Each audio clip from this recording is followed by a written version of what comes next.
بسم الله الرحمن الرحيم. الحمد لله رب العالمين، والصلاة والسلام على أشرف الأنبياء والمرسلين نبينا محمد وعلى آله وصحابته أجمعين والتابعين لهم بإحسان إلى يوم الدين وسلم تسليما كثيرا. أما بعد، kwa mujibu wa ratiba yetu, leo ni siku ya darsa ya as-sufiyya au at-tasawuf, darasa ambayo tuliifanya siku zilizopita, hasa katika mwezi wa Rabiul Awwal, na tukafululiza juu yake, lakini pia tukasimama kwa kiasi cha wiki kadhaa. Lakini mapendekezo ni kwamba tutakuwa tunaifanya darasa hii ijapokuwa mara moja kwa wiki, yani itakuwa ni darasa ya kuendelea. Kwa hakika kwa Muislamu na kadhalika bil khusus talibul ilm kujua hali na uhakika wa makundi mbalimbali yanayojinasibisha na Uislamu ni jambo muhimu sana. Kuyajua makundi na madhehebu mbalimbali ni jambo muhimu sana katika harakati za kusoma, na kilichokuwa muhimu zaidi ni kuyajua makundi hayo kwa haki na uadilifu na uhalisia wake ulivyo. Si vizuri kuwajua watu au kuyajua makundi kwa kusikia sikia, kwa kuambiwa. Umesikia watu wakisema jambo fulani kwamba watu fulani wabaya, na wewe ukabeba tu kwamba hawa wabaya bila kujua ule ubaya wao ni upi na ithbati au uthibitisho juu ya ubaya wao ni upi. Mtu kuishi katika hali hiyo anajitia kwenye matatizo yeye mwenyewe, na hili ndilo ambalo limekithiri katika wakati wa sasa kwa sababu ya kukithiri propaganda zimekuwa ni nyingi, na watu wazungumzaji wamekuwa ni wengi. Watu wakakosa alwara, kujichunga. Watu wakakosa hofu kwamba iko siku watakwenda kuulizwa watu kuhusu watu, na katika mambo ya mwanzo watakaoulizwa ni a'radhun nas, heshima za watu, na katika mambo yatakayoporomosha amali za watu ni watu kuingilia heshima za watu na kuzivunja bila ya haki. Hii ni nukta muhimu sana, kupengeleke bila ya haki, kwa sababu sheria inaruhusu kubainisha ima kumsema mtu au kuwasema watu kwa haki, ikiwa kuna haja ya kufanya hivyo. Ukiwa wajibu wa kuwasema watu au kusema makundi kwa haki, haja hiyo ipo, basi kama ima ni wajibu, basi itakuwa ni wajibu kwa kufanya hivyo ili kuwatahadharisha watu. Sasa hilo linapokosekana, kukosekana ukweli na uadilifu, ikawa watu wanarusha maneno tu, si jambo la sawa na wala sio laiki kwa talibul ilm. Sasa imekuwa masala ya makundi kwa makundi kushambuliana au kuwashambulia hawa ni kama jambo la ushabiki badala ya kuwa ni jambo la kielimu. Na wakati mwingine mtu anaweza akazungumza pengine kwa kusoma, lakini vile alivyosoma amesoma makosa, akalizungumza jambo, akawazungumza watu na kundi fulani, akawazungumza kwa mtazamo anaoona yeye, lakini vile anavyoona yeye pengine ikawa ni makosa. Iliyo sahihi ni kusahihishwa yule, kwamba hicho ulichokisema hukukielewa, umekielewa makosa. Sasa katika utaratibu ambao sisi tunakwenda nao kwenye markazi yetu hii, kwa kuwa ni jambo ambalo sasa halizuiliki, ni lazima matulabu ilmi wayajue makundi mbalimbali ya zamani na ya sasa. Hayo ni makundi ya kitakfiri na makhawarij, marawafidh, mapote ya mashia na makundi yao, kadhalika masufi na turuki zao, na hususan kama tulivyotangulia kuzungumza siku za nyuma kwamba ukweli hasa kwa kiasi kikubwa Uislamu ulioingia katika miji yetu, walioingia na huo au waliobeba huo Uislamu kwa asilimia kubwa, nasema walikuwa ni masufi, ndio waliokuja walioueneza Uislamu hasa kwa karne za karibuni. Walikuja wengine wasiokuwa masufi kama vile maibadhi na wengineo, lakini athar katika jamii, mchanganyiko mbalimbali na makabila ya wenyeji, wameathirika wenyeji na makabila yao na Uislamu uliopita kwa masufi. Na hili ni katika miji mingi duniani, hali ilikuwa namna hiyo. Na kwa wakati huo ndio ulioonekana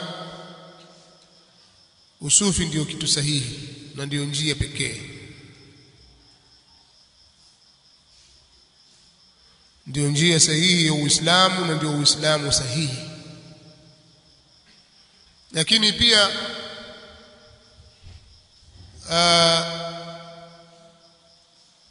wakati huo wa masufi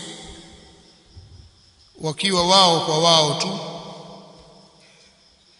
hakuna harakati zozote za islahi na marekebisho ndani. Hata ule usufi wenyewe ulikuwa kuna baadhi ya mambo yakipingwa, wakipingana wenyewe kwa wenyewe kwamba hili si sawa, hili makosa, hili si sawa, walikuwa wakipingana. Mimi sizungumzi miaka 1900 wala 1800, nazungumza nyuma zaidi, bali na hayo pia imekuja mpaka hii 1900 na 2000. Haya mambo yalikuweko, na hao mashekhe waliokuweko na hayo waliokuja nayo, watu walikuwa wakikwaruzana na wakipishana, tena mara nyingine kwa lugha kali zisizokuwa na staha. Pengine mnaweza kusema lakini wao walikuwa wakikosoana kwa adabu. La, walikuwa wakikosoana mara nyingine hata kwa lugha kali na kufanyiana uadui wa hali ya juu katika huo usufi. Kwa hiyo yakapatikana mambo mengi ya islahi, kutengeneza. Kulikuwa na hili, watu wengine wamekuja na Uislamu hawakuelewa vizuri, wengine wakatumia Uislamu kama ndio ala ya kuwafanya watu watumwa, kama kuwafanya watu watumishi wao kwa ajili ya kujenga himaya zao na kujifanya mabwana. Basi kuna kama, lakini wengine pia walikuja wakawa wana nia nzuri ya kueneza Uislamu. Sitaki kuingia katika tafasili ya mambo haya, lakini kwa ufupi nataka kueleza kwamba talibul ilm anatakiwa afahamu makundi hasa yale yaliyomzunguka, ajue kwamba walimzunguka ni watu wa aina gani, lipi walipatia na lipi wamekosea. Alafu pale walipokosea, hapa pamekosewa, hapa si sahihi, afikishe haya kwa jamii, kwa sababu Uislamu hauna hatimiliki na watu wa kabila fulani wala ukoo fulani wala watu wa mji fulani. Na lau kama ingekuwa Uislamu ni wa watu fulani ndio wenye haki zaidi, basi watu wa Madina walikuwa wana fadhila kubwa zaidi. ikawa watu walikuwa watakao watazame Uislamu wa watu wa Madina, na yale wanayofanya watu wa Madina ni hujja, kwa sababu wao ndio waliompokea Mtume sallallahu alaihi wasallama, wakamfungulia milango yao, wamkaribisha pamoja na masahaba wote kwa ujumla.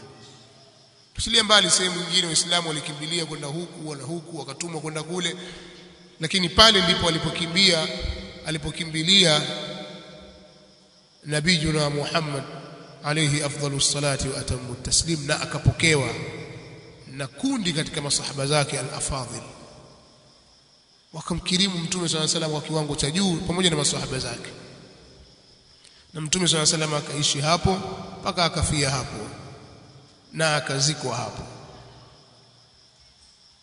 na ilikuwa ndio kitovu cha daula islamia. Na kutoka hapo ndipo ikafunguliwa miji mingine, Makka na miji mingine ikafunguka kwa kutokea Madina, al-Madinatun Nabawiyya, mpaka Mtume sallallahu alayhi wasallam anasema wal madinatu khairul lahum law kanu ya'lamun, na Madina ndiyo bora kwa wao lao wangelikuwa wanajua. Almuhim, alhasil ni kwamba Uislamu si hatimiliki ya watu fulani, hauko hivyo. Uislamu ni dini ya Allah subhanahu wa ta'ala aliyokuja nayo bwana Mtume Muhammad sallallahu alaihi wa alihi wasallam. Yoyote atakayeusoma Uislamu akaujua na akawa ana hujja katika huo Uislamu, katika mambo ya dini ana hujja na adilla, hata angaliwa ametoka kabila fulani, hata angaliwa ametokea mji gani, hata angaliwa ametoka nchi gani, hata angaliwa ana miaka mingapi, hata angaliwa shakhsia yake yeye nani. Kinachoangaliwa ni salah aliyokuwa nayo na ilmu aliyonayo na hujja anazozitoa. Hata angaliwa kwamba huyu sikazaliwa mwaka 90 huyu, sasa watu wamezaliwa 1000 huko na 901, ina maana hawajui?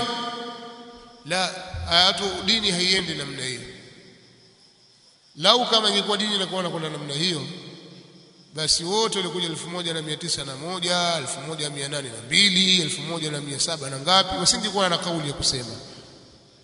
Wangeacha wakasema hao waliotangulia wa mwanzo. Lakini watu wamepata nafasi za kuzungumza, kwa sababu Uislamu si hatimiliki ya mtu. Wakapata nafasi za kukosoa na kuweka sawa mambo, na wakaasisi mambo na wakafanya vitu kwa vile walivyoona kwa elimu zao kwamba ni sawa. Kwa mtu anaweza kufanya jambo kwa elimu yake akaona ni sawa, kumbe si sawa. Kwa hiyo anatoa fursa na kutoa mwanya kwa mwingine kumsahihisha. Hivyo ndivyo ninavyokwenda, kwa kadiri ya kosa lililofanyika na hali ilivyokuwa. Nisiende sana katika upande huo, lakini nataka kusema kwamba tunatakiwa tujue mazingira tulionayo kwa kusoma ahwali za watu na makundi yao,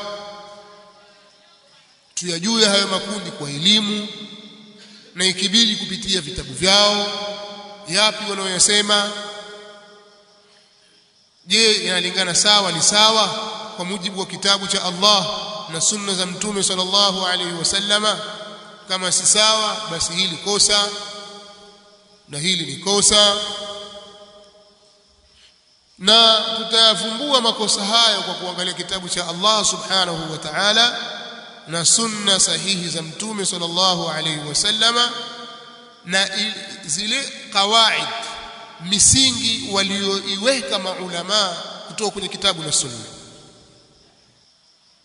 Hili ni jambo la msingi sana, kufahamu misingi, kufahamu Qur'an, kufahamu hadithi za Mtume sallallahu alaihi wasallam vizuri, na wafahamu misingi iliyowekwa na maulama ambao wao wameafikiana au wengi wamepita juu ya misingi hiyo, na ni misingi ya kielimu inayokubalika. Sisi tunataka tuitumie misingi ile, na yoyote katika wanawachuoni atakayekiuka msingi katika misingi hiyo atarudishwa katika msingi ule.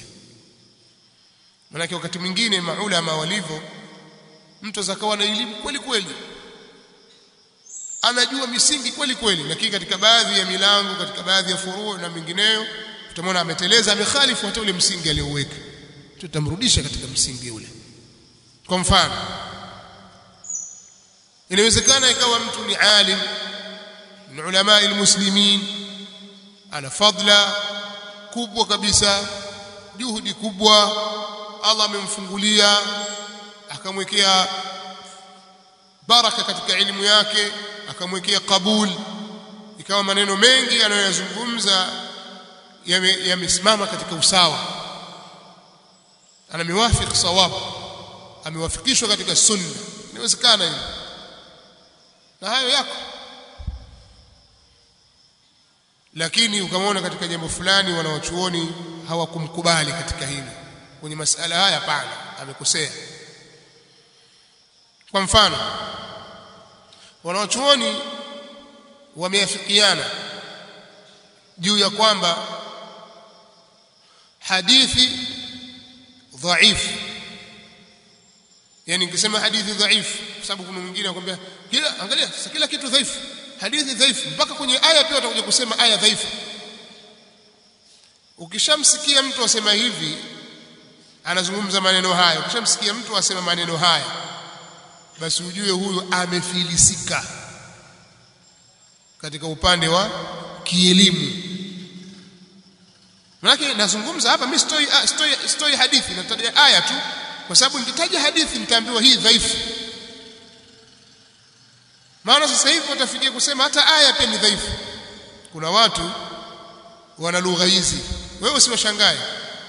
Hao ni watu wa kuwahurumia, kwa sababu wamefilisika katika jambo ambalo walitakiwa walithamini kwa kiwango cha juu sana, kwa sababu ndio dini.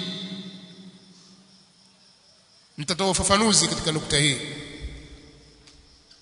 Sasa utamwona alim anazungumza kwamba kwa mujibu wa kanuni na misingi ya dini ni kwamba haitafaa kuifanyia kazi hadithi dhaifu ambayo ni shadidu dhaifi, hadithi dhaifu mno, pengine imepokewa na almatrukun, watu wenye sifa ya kuwa wao ni matrukun. Na hii ni istilahi, ni lugha ya kiistilahi ambayo watu wa ilmu ya hadithi wameiweka ikimaanisha maana fulani. Au hadithi munkar, wanawachuoni wa hadithi wameweka aina fulani za hadithi kwamba ikifika kwenye kiwango hiki jina lake linaitwa munkar, na kuendelea mpaka hadithi maudhu'a. Kwa hiyo hadithi hizi si hoja katika kulikita jambo la kisheria, kujenga hoja. Mtu hataruhusiwa kujenga hoja ya kisheria na kutoa hukumu ya kisheria kwa kutumia hadithi hiyo. Hili ni jambo limepita na hakuna wa kulifuta, lishapita hilo. Umma tuliobakia sasa hivi mpaka kufika kiyama ni kufuata utaratibu kwamba haitafaa kuitumia hadithi maudhu', yani hadithi ya kutunga, haitafaa kuitumia hadithi munkar, haitafaa kuitumia hadithi ambayo ni dhaifu jidda katika masala ya ahkam na kujenga hoja.